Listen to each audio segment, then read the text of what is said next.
Welcome to Coleman Report Live. I'm Bob Coleman, and we're talking Main Street and the small business lenders who help it grow. Fraud Friday edition, Friday, June 25th, 2021. Lance and Joseph are in the house. Good to see both of you. Lance, you've been busy, I guess.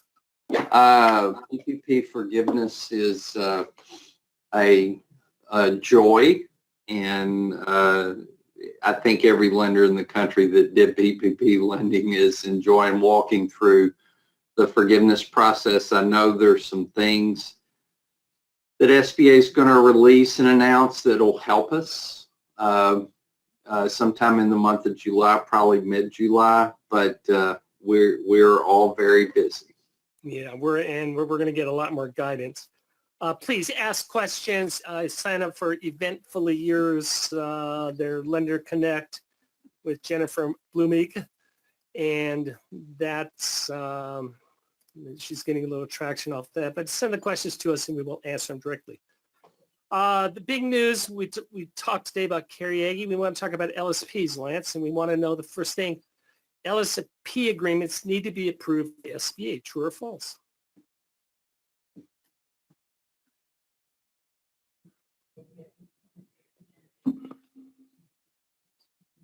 Nice. They got 7%. Got LSP, LSP agreements absolutely have to be approved by SBA.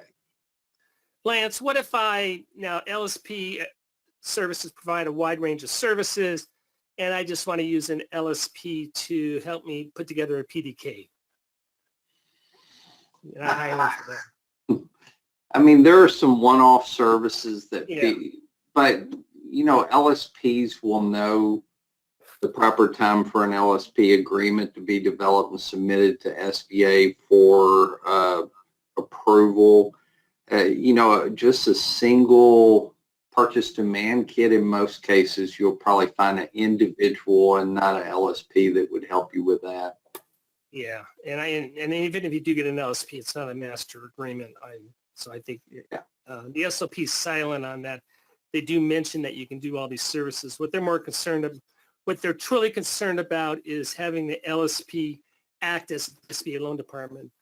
Yeah, and that's what they're concerned about. Well, and the new SOP, Bob, had a lot of language in it that started putting a little teeth into the LSP, SBA's view of the LSP participant-banker relationship. And the reason why this is all started was because, and we'll talk about the fraud with BankServe, the largest LSP in the country, and the fallout from that has hit the industry and will continue to be in the industry, especially if it does go to trial as scheduled. It'll start heading its way back into the media coverage cycle. Does your lending institution use a LSP? I'm actually pretty surprised by the results, Bob. I am too. Half of you say yes, and 39% say no. Why are you surprised? Well, utilization of a LSP is really smart for smaller lending institutions that can't build or don't really have enough team members, or maybe not enough budget to build a full-blown SBA team. And there are a lot of institutions out there that might do 20, 30, 40 loans a year. That having an LSP relationship is awesome. And a good friend of mine, Chuck Evans, is in management at Windsor Advantage, which is an example of a LSP. But I'm kind of surprised that not more than half, but larger group did use an LSP than didn't. And there's a lot of other services. If I was the president of a bank, I would hire an LSP to come in and do a spot review of the department. Oh, yeah. And the reason why I want an LSP is they have SBA specific knowledge as opposed to a normal credit review team that we all hire to look at our portfolio. I would want someone specific for SBA. So Bob, I was going to say that I wonder how much of the, I mean, again, there's some great LSPs. There are a lot of institutions that use LSPs. But with PPP, I bet there were even more, Bob, because the LSPs were assisting with the underwriting process and forgiveness process on PPP loans. Which is an interesting question now, is if we outsource PPP, PDKs, or servicing or inputting, are they considered an LSP? Do we need a master agreement if they're just doing PPP lending? I think, yes, Bob. They're going to need an LSP. As of right now, remember, as of right now, until we get further guidance, we've been told there will be further guidance.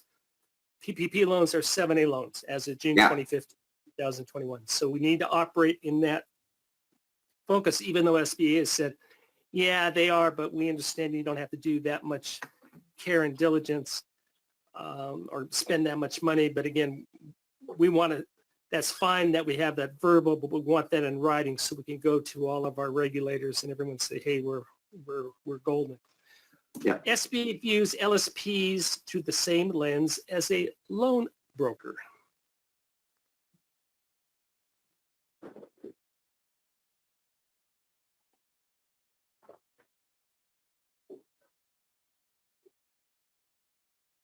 And the answer is, I would say true. What would you say, Lance? It's kind of a mixed bag. That's an interesting question, Bob, because they're both looked upon somewhat like an agent. But an LSP, typically, they will review the agreement, approve the agreement, where a loan broker, they may take a look at them more often than they would an LSP.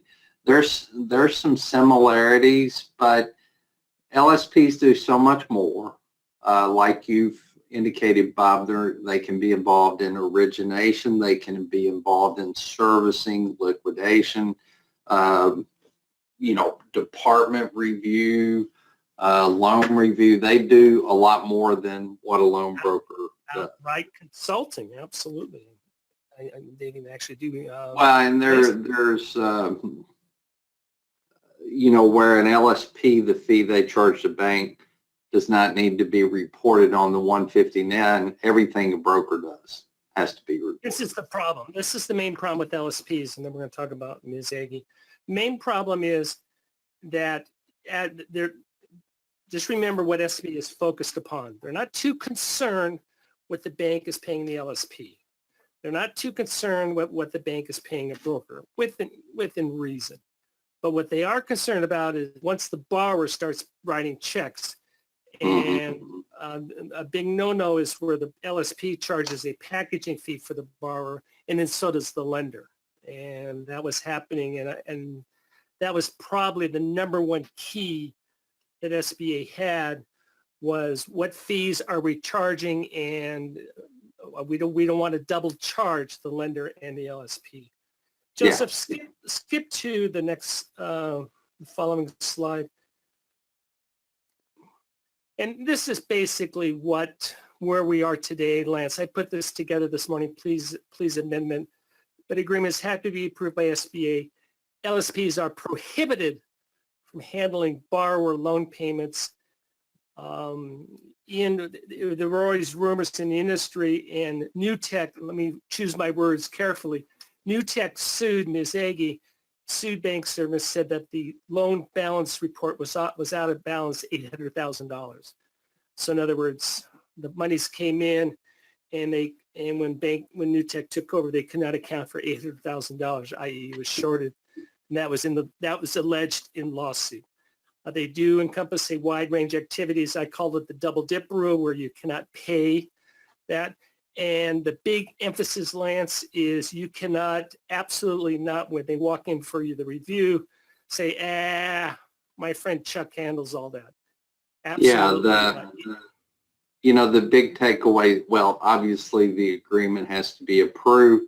A lot of LSPs did handle borrower loan payments. I did work for an LSP earlier in my career, and the topic came up when I worked there, and I'm like, no, we're going to let the banks handle the payments, which turns out to be very wise advice. But, the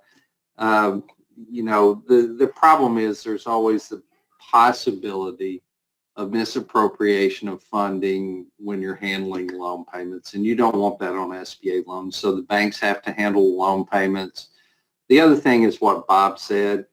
You know, SBA can't come in and do your review and say, here's a problem, and the participant bank's immediate response, well, we use an LSP, ask them.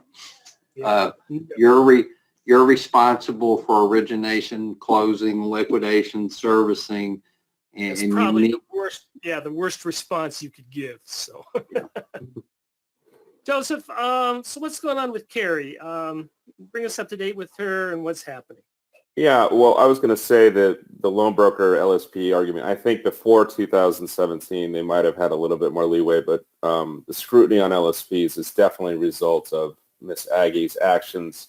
This is an ongoing story we've been covering since 2017, and finally we get to see a trial next month on July 7th, and there are 4 charges of loan fraud and one charge of conspiracy for Miss Aggie. So very, very big story in our SBA world that we've been following, and we are looking forward to the trial. So, What's interesting about this case is when they filed the charges, 5 people have been charged.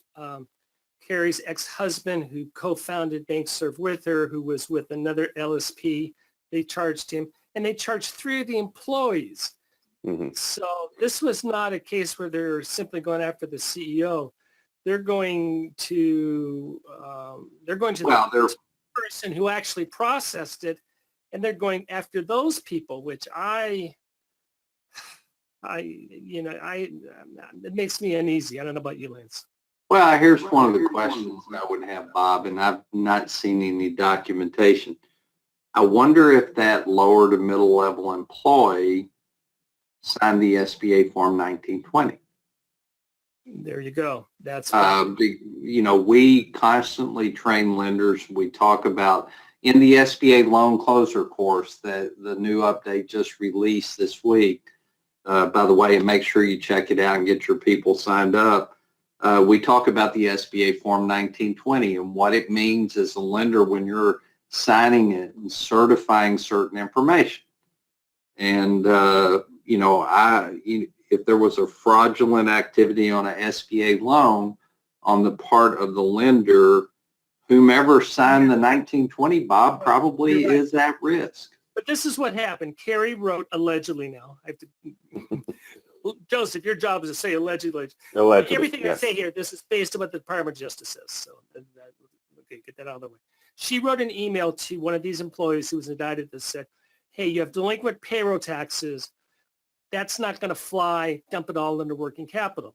Now, Carrie certainly knew what was happening, but the argument is, what type of responsibility does that employee have where you're being directed by your boss to do something and you may not have that level of expertise to say, well, how bad, okay, maybe that's something we're not supposed to be doing, but I don't realize I'm being by doing that, I could be facing federal charges, what that person now is.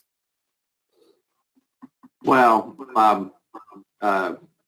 everybody on this call, you cannot disperse SBA funds. I'm just going to state this unequivocally for past due or delinquent taxes of any kind.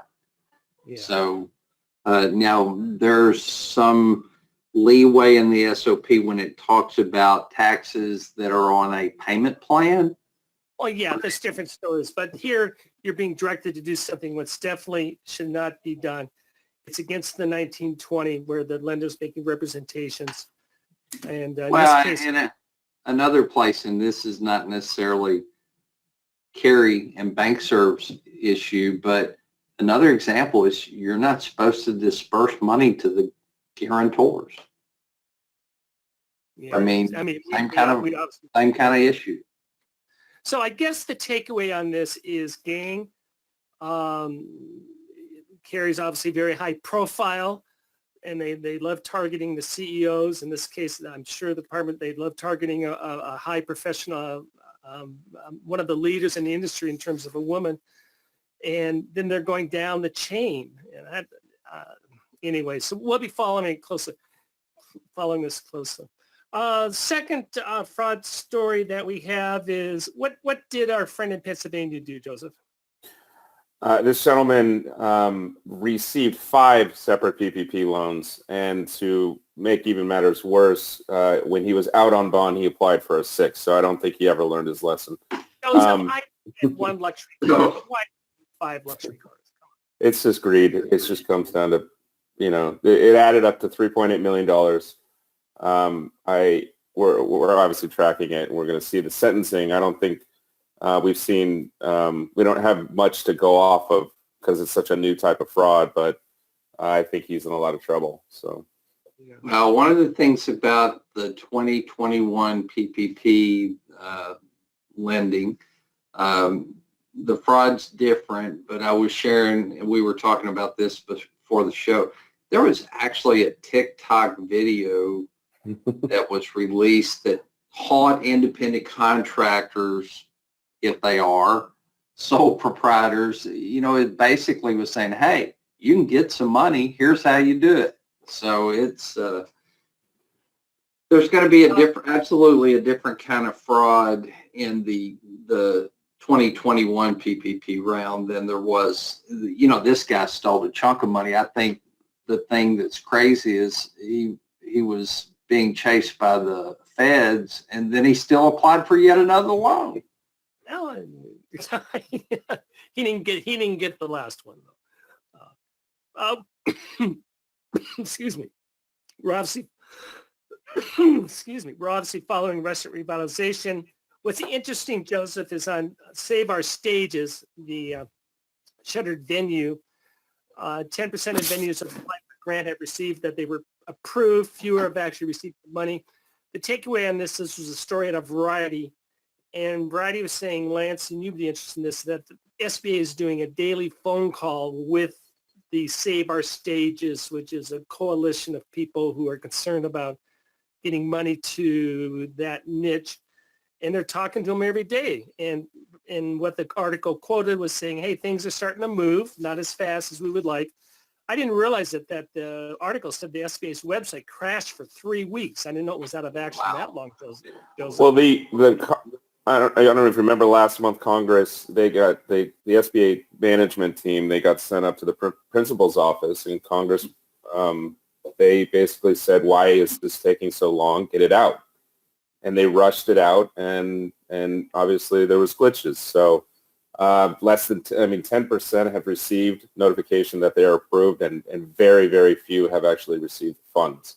Yes, so this is just a very lengthy process that I don't think anybody wanted to see this roll out like this. So they almost should have done the shutter venue and the restaurant revitalization like a PPP loan and used the banks to get. Absolutely. Yeah. Banks have the infrastructure. The banks obviously, they already have proof that it worked. Yeah. 100% agree with you on that. And interesting, there was a quote by one of these operators that said, hey, I'm not real happy that everyone out there thinks I got $10 million. And he said, I did get $10 million. But they all think I pocketed. He said, what that doesn't say is I had to borrow $11 million to keep everything afloat and pay my employees. So I'm not, which was interesting. So it's very good. Real quick, Joseph, let's do a interns and videos. So we talked about it earlier this week. You could take a quick video of your borrower, maybe a ribbon cutting or an opening or just a site visit, really. And we'd love to feature those on the show. You can send me any of that content to joseph@colemanreport.com. And we're happy to cut it. We'll cut it down. We'd be happy to look a little. Just a 30-second spot for a solid 7A or 504 loan. And as we said, we're always looking for interns. So if you have someone, get a hold of Joseph or myself on bob@colemanreport.com. All right. We're going to try this. We're going to end with this. Joseph or Michael, cue it up, and let's see what we got. Okay. Let's Let's see. This is a promotion for our upcoming closer training featuring Lance Sexton. So let's see if this works. Go ahead.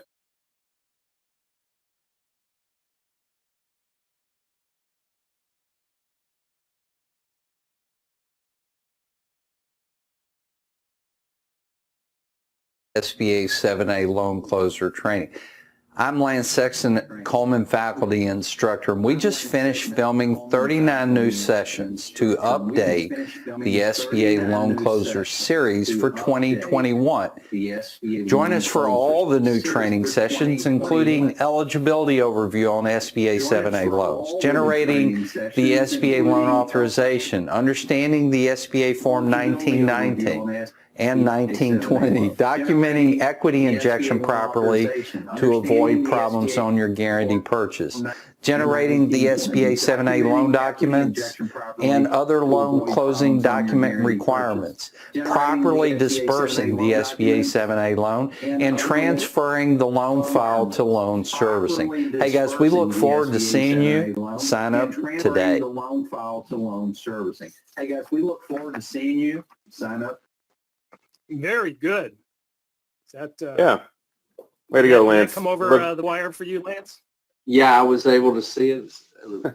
Video turned out well. I'm happy with it. Way to go, Lance. That was fun when you came out All and right. filmed with us. Very good. Hey, everyone. Enjoy your weekend, and thank you very much. And thank you for joining us today for Coleman Report Live and for supporting America's Main Street, one entrepreneur at a time. Have a good weekend.